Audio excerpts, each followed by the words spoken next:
Ne croyez pas que je sois venu apporter la paix sur la terre. Je ne suis pas venu apporter la paix, mais l'épée. Car je suis venu mettre la division entre l'homme et son père, entre la fille et sa mère, entre la belle-fille et sa belle-mère. Et l'homme aura pour ennemi les gens de sa maison. Celui qui aime son père ou sa mère plus que moi n'est pas digne de moi. Et celui qui aime son fils ou sa fille plus que moi n'est pas digne de moi. Celui qui ne prend pas sa croix et ne me suit pas n'est pas digne de moi. Celui qui conservera sa vie la perdra, et celui qui perdra sa vie à cause de moi la retrouvera. Matthieu 10, 34 à 39. Puis, ayant appelé la foule avec ses disciples, il leur dit, si quelqu'un veut venir après moi, qu'il renonce à lui-même, qu'il se charge de sa croix et qu'il me suive. Car celui qui voudra sauver sa vie la perdra, mais celui qui perdra sa vie à cause de moi et de la bonne nouvelle la sauvera. Et que sert-il à un homme de gagner tout le monde s'il perd son âme? Marc 8, 34 à 36. De grandes foules faisaient route avec Jésus. Il se retourna et leur dit, si quelqu'un vient à moi, et s'il ne hait pas son père, sa mère, sa femme, ses enfants, ses frères et ses sœurs, et même sa propre vie, il ne peut être mon disciple. Et quiconque ne porte pas sa croix et ne me suit pas ne peut être mon disciple. Ainsi donc, quiconque d'entre vous ne renonce pas à tout ce qu'il possède ne peut être mon disciple. Luc 14, 25 à 27 et 33. Souvenez-vous de la femme de Lot. Celui qui cherchera à sauver sa vie la perdra. Celui qui la perdra la retrouvera. Je vous le dis en cette nuit-là, de deux personnes qui seront dans un même lit, l'une sera prise et l'autre laissée.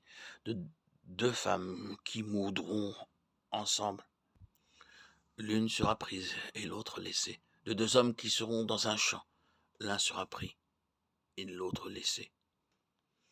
Luc 17, 32 à 36. En vérité, je vous le dis, si le grain de blé qui est tombé en terre ne meurt, il reste seul. Mais s'il meurt, il porte beaucoup de fruits. Celui qui aime sa vie la perdra. Celui qui est sa vie dans ce monde la conservera pour la vie éternelle. Si quelqu'un me sert, qu'il me suive, et là où je suis, là aussi sera mon serviteur. Si quelqu'un me sert, le Père l'honorera. Jean 12, 24 à 26. Tous ces versets ont un point commun. Ils traitent tous de la question de l'âme, de perdre son âme.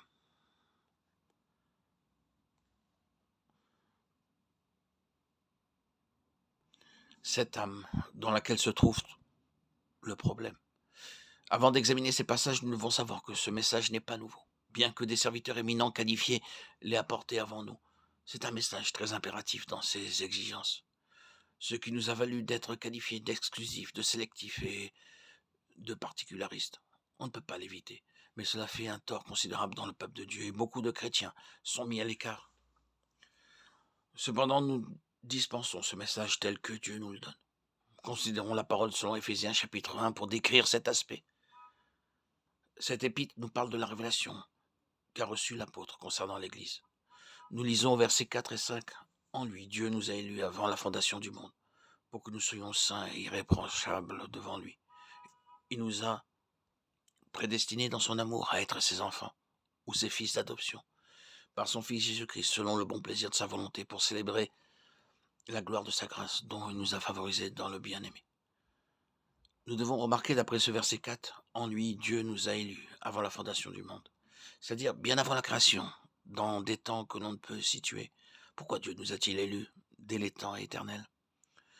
Dieu nous a élus en raison d'un dessein. Dieu a un dessein, une intention, et c'est en raison de cette intention, de ce dessein qu'il sait, dans sa préscience, quelle sera la réponse des croyants dans le cours des âges, à l'appel qui leur sera adressé, et qui nous est adressé à tous. L'élection est donc en relation avec le dessein de Dieu, signifiant que nous sommes élus selon la préscience de Dieu, comme l'apôtre Paul le rappelle dans sa première lettre. Nous sommes placés devant un choix lorsque nous entendons le message de Dieu. Cela ne concerne pas uniquement la Nouvelle Alliance. L'histoire du veau d'or nous est bien connue. Le peuple d'Israël était un peuple racheté, délivré de l'Égypte, et Dieu voulait que ce peuple soit amené sur une base céleste. Que représente pour nous cette base céleste? Dieu désirait un peuple qui soit gouverné du ciel, recevant de Dieu lui-même les indications pour sa marche, sa vie et sa conduite. Or, lorsque Moïse était sur le Sinaï pendant 40 jours, le peuple, dans la plaine, se prostituait. Un appel solennel fut adressé au peuple d'Israël, comme il peut nous être adressé aujourd'hui. Moïse dit: Qui est pour l'Éternel? Les Écritures nous rappellent que seule une tribu sur les 12 répondit à cet appel. Dieu savait dans sa préscience que cette tribu répondrait. Tout Israël a entendu l'appel et se trouvait face à sa responsabilité. Personne n'a été influencé, mais un 12e seulement s'est avancé. La tribu de Lévi. Quel fut le résultat pour cette tribu? Cette vieille histoire est belle à lire, mais aujourd'hui Dieu cherche aussi des Lévites. Comme peuple de Dieu, nous devons être amenés sur une base céleste. Cela signifie que nous devons dépendre de la résurrection. Il faut que nous vivions dans la puissance de cette résurrection pour apporter une preuve évidente de cette résurrection. Si nous nous limitons au témoignage de la parole sans l'expérience, nous n'aurons rien prouvé au monde. La tribu de Lévi, selon le chapitre 3 du livre des Nombres, remplace les premiers-nés. Ils avaient le droit d'aînesse, c'est-à-dire la double portion. Deutéronome 21, 17.